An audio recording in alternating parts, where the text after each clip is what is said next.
This is John Daly speaking from the CBS newsroom in New York. Here is the Far East situation as reported to this moment. The Japanese have attacked the American naval base at Pearl Harbor, Hawaii, and our defense facilities at Manila, capital of the Philippines. The first disclosure of this news was made by Presidential Secretary Stephen Early by telephone at approximately 2:25 in Washington. I read the text of this historic announcement at a little after 2:30. The Japanese have attacked Pearl Harbor from the air, and all naval and military activities on the island of Oahu, the principal American base in the Hawaiian Islands. That was Secretary Early's message. A short while later, he dictated another message. A second air attack has been reported. This one has been made on the Army and Navy bases in Manila. And here's a last-minute Associated Press flash from Honolulu. A naval engagement is in progress off Honolulu with at least one black enemy aircraft carrier in action against the Pearl Harbor defenses. Secretary Early informed all correspondents and then rushed to the White House to be with President Roosevelt. As the announcement was made, the two Japanese envoys, Ambassador Nomura and Special Emissary Kurosu, were at the State Department. Columbia's correspondent in London, Bob Trout, heard the news for the first time from our report from New York. Up to that moment, or very shortly before then, the British capital had not been informed of the Japanese attack on the Hawaiian Islands and on Manila. In view of Prime Minister Churchill's recent pledge that a British declaration of war on Japan would follow almost immediately upon the outbreak of war between Japan and the United States, a British announcement is expected soon. Columbia's correspondent, Ford Wilkins, was put on the air in CBS's regular 2:30 news program on Sunday afternoon from Manila. He was cut off the air suddenly while he was talking about air raid shelters, possibly because of censorship. In communication with Columbia's radio station, KGMB in Honolulu, we heard here in New York that the Pearl Harbor base had been attacked and anti-aircraft fire was heard. A telephone message to the United Press from Fort Schaefer in Hawaii said that 50 planes attacked the island of Oahu. The planes were officially described so far as unidentified in these messages, although later reports that have come in from the press associations definitely identify at least two of these planes as carrying the emblem of the rising sun, the emblem of Japan.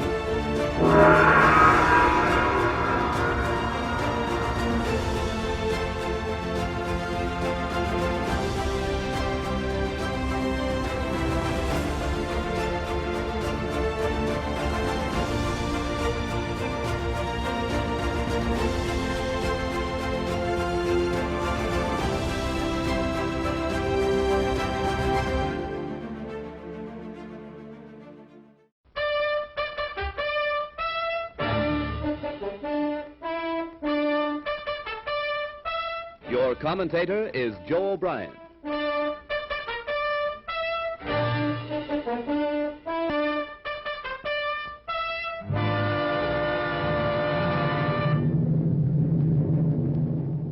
Here is the motion picture record released by the United States Navy of the havoc wrought by the Japs' sneak sky and sea raid on Pearl Harbor, America's mid-Pacific naval bastion.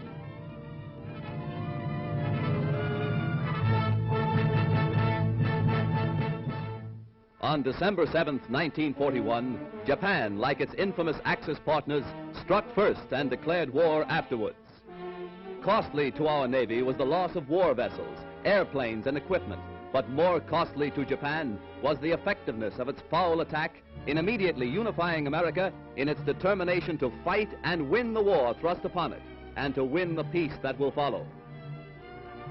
The Japs copied their German masters in striking hard at airfields. Hickam Field, northwest of Honolulu, and the Ford Island Naval Plane Base were the first objectives of Japan's treachery. Scores of planes were bruised and battered by the Japs' aerial bombs. Many of these were demolished beyond repair. Direct hits were scored on hangars, and these were badly shattered. Equipment and airplane supplies were reduced to smoldering ruins. Here at the Naval Air Station is grim and positive evidence of Jap treachery. Here foul blows were struck, while Jap diplomats were talking peace in Washington. America lost 3 destroyers. Here are seen the United States destroyers Downs and Shaw as they rest on the bottom of Pearl Harbor with decks awash after Jap bombers make direct hits on their decks. First to feel the sting of Japanese steel are the USS Oklahoma and Utah, the latter a 33-year-old target ship.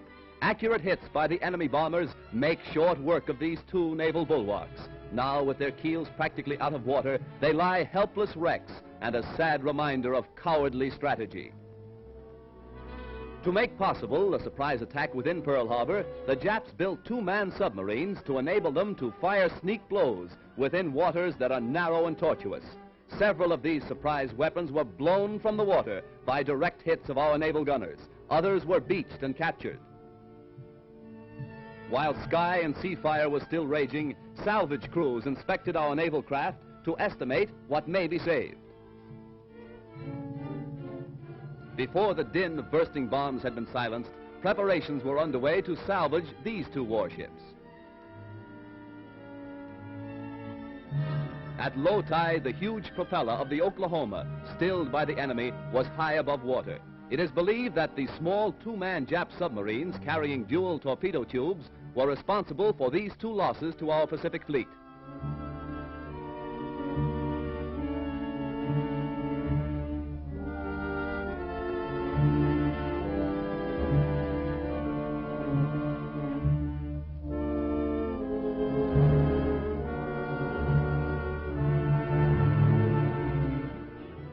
Here is the actual bombing of the mighty USS Arizona by Jap planes. These pictures were made by a fearless cameraman who thought nothing of his personal safety to make possible this record for all posterity.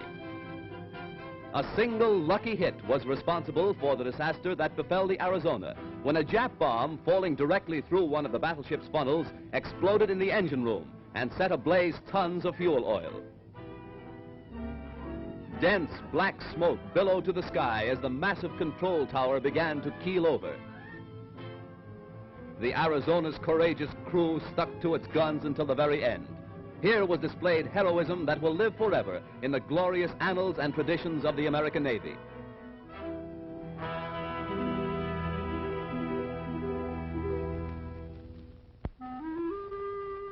The once mighty Arizona now rests on Pearl Harbor's muddy bottom, a pitiful relic of its former self, a grim monument to the treachery of Japan. The once mighty dreadnought's armor plate is twisted and torn, but the great battleship's control tower still stands, a defiant beacon that in days to come will cast its shadow upon Nippon's very shores. At Pearl Harbor, at Hickam Field, in the bomb-pocked streets of Honolulu, ever is written history. History with a tragic, treacherous pen. History that 130 million Americans will never forget. And in days to come, the Japs, too, will remember Pearl Harbor. Here is a tragic, unforgettable page in the annals of America. Here, the cunning deceit of the Japs will never be forgotten. Here, they hoped to score a knockout before the war began. The Arizona's gun crews, battered and broken, fired to the last. Their guns pointed skyward, from whence the enemy appeared. The Jap sneak blow cost hundreds of military and civilian lives. The treacherous attack cost our Pacific fleet 2 battleships outright, another capsized, the loss of 3 destroyers and a mine layer.